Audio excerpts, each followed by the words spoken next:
नमस्कार, आप देख रहे हैं 9 भारत समाचार। नमस्कार, आप देख रहे हैं नवभारत समाचार। मैं हूं नेहा राठी। आइए देखते हैं आज की बड़ी खबर। MCPI-U जिला सचिव समूह के सदस्य मुक्केरा रामास्वामी ने वरंगल रेलवे गेट क्षेत्र में छोटे अंडर ब्रिज के स्थायी समाधान और बरसात के मौसम में पानी जमा होने से रोकने की मांग की। MCPI-U ने पार्टी के तत्वावधान में बरसात के मौसम के कारण अंडर ब्रिज के पानी में डूब जाने और यात्रियों को हो रही परेशानियों की समस्या के समाधान की मांग को लेकर एक विरोध प्रदर्शन आयोजित किया। कार्यक्रम में MCPI-U जिला सचिव समूह के सदस्य मुक्केरा रामास्वामी, नेता मालिका अर्जुन, प्रभाकर नरसैया, वीरैया, रमेश सत्यम, रमेश जंगिल आदि ने भाग लिया। इस अवसर पर बोलते हुए मुक्केरा रामास्वामी ने वरंगल रेलवे गेट क्षेत्र में छोटे अंबर ब्रिज के स्थायी समाधान और बरसात के मौसम में पानी जमा होने से रोकने की मांग की। तेलंगाना वरंगल 9 भारत समाचार से कैमरामैन महेंद्र के साथ अक्रम की रिपोर्ट। రైల్వే గేట్ కాడ ఉన్నటువంటి చిన్న బ్రిడ్జి గత కొన్ని సంవత్సరాల నుండి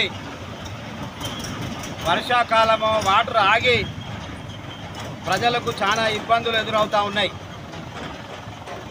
అనేక సార్లు ఈ బ్రిడ్జి కింద నీళ్లు ఆగడం మూలంగా కరీంబాద్లో ఉన్నటువంటి ప్రజలు, పాదచారులు, వాహనదారులు ఈ నీళ్ళలోకి పోవాలంటే చాలా ఇబ్బందులు ఎదుర్కొంటూ ఉన్నారు।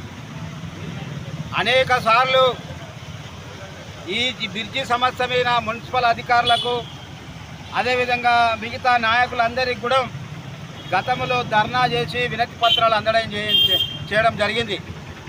అయినా ఈ బ్రిడ్జి శాశ్వత పరిష్కారం కోసం మున్సిపల్ అధికారులు కావచ్చు, ప్రజాప్రతినిధులు కావచ్చు, దీన్ని శాశ్వత పరిష్కారం చేయడం లేదు। ముఖ్యంగా ఈరోజు కరీంబాద్ ప్రాంతం నుంచి గేట్ అవతల ప్రాంతానికి ప్రజలు కానీ తర్వాత వెహికల్స్లో ఉన్నటువంటి వాళ్ళందరూ కూడా పనులు చేయడం కోసం పోతూ ఉన్నారు।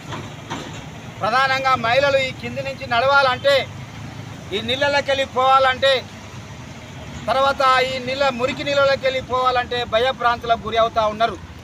వచ్చే వెహికల్ ఎక్కడ యాక్సిడెంట్లు అయితే అని భయపడతా ఉన్నారు। కానీ ఈరోజు దురదృష్టకరం ఏంటంటే ఈ నీళ్లు బయటికి పోకుండా ఆ మోరులో ఉన్నటువంటి నీళ్లు మొత్తం ఈ మోరి కిందికి వచ్చి మొత్తం ఆగిపోతున్నటువంటి పరిస్థితి ఉంది। మరి వచ్చేటువంటి ప్రజలు, ఇతర కార్పొరేటర్లు అందరూ కూడా దీన్ని చూస్తూ ఉన్నారు, కానీ ఎవరు కూడా పట్టించుకోవడం లేదు। ఒకవేళ ఈ నీళ్ళలోకి వెళ్ళి నడిస్తే మొత్తం కాళ్ళు చెడ్డి ఈరోజు ప్రమాదవశత్తులు మారేటువంటి అవకాశం ఉంది। కాబట్టి ఇప్పటికైనా ఈ శాశ్వత పరిష్కారాన్ని పాలకులు అర్థం చేసుకొని దీన్ని శాశ్వత పరిష్కారాన్ని, ఈ బ్రిడ్జిని శాశ్వత పరిష్కారం చేయాలి, నీళ్ళు ఆగకుండా చేయాలి। తక్షణమే పాలక వర్గాలు, కార్పొరేషన్ వాళ్ళు అందరూ కూడా దీన్ని శ్రద్ధ పెట్టి దీన్ని బాగు చేయాలని సందర్భంగా డిమాండ్ చేస్తున్నాం। లేని పక్షంలో ఈ ప్రాంతంలో ఉన్నటువంటి కరీంబాద్ ప్రజలందరినీ సమీకరించి పెద్ద ఎత్తున ఈ పరిష్కారం అయ్యేంత వరకు ఆందోళన ఉధృతం చేస్తామని సందర్భంగా హెచ్చరిస్తా ఉన్నాం।